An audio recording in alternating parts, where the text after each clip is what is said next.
On se retrouve donc pour cette revue de presse de l'économie.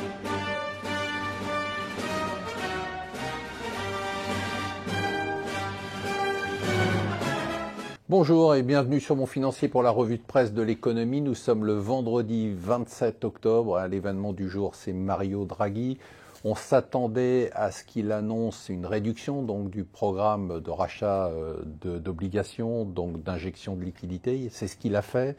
Mais en fait, il a fait plus que ça. Il a indiqué que globalement, il n'y avait pas de fin pour le programme prévu et que si besoin était, si l'économie était faible, si l'inflation était faible, eh bien, il serait prêt à réinjecter des liquidités autant que nécessaire. On attendait un hard Mario, on a eu un soft Mario.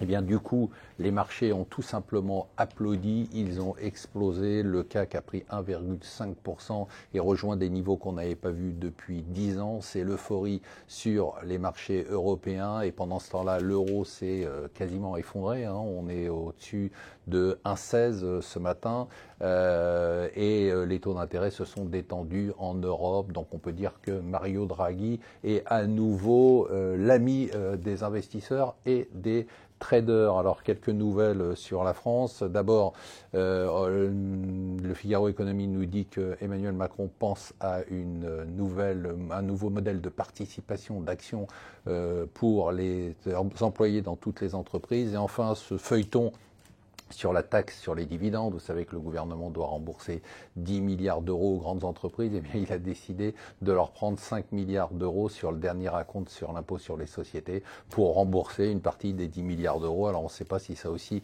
sera invalidé. Dans le Figaro économique aussi très intéressant, à qui profite la flat tax? On s'aperçoit que 44% du bénéfice de la flat tax va aller à 1% des revenus les plus élevés. Hier, c'était un feuilleton catalan qui a occupé l'actualité. On a cru qu'il allait avoir un compromis avec une possibilité d'avoir des élections régionales anticipées. Puis le président catalan a dit qu'il n'y aura pas d'élections régionales anticipées.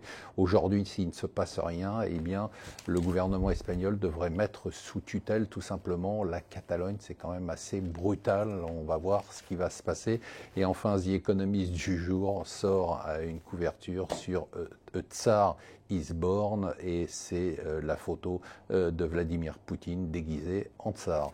Voilà, je vous souhaite une excellente journée et surtout n'oubliez pas ce soir, c'est votre argent, une émission exceptionnelle à 19h sur BFM Business.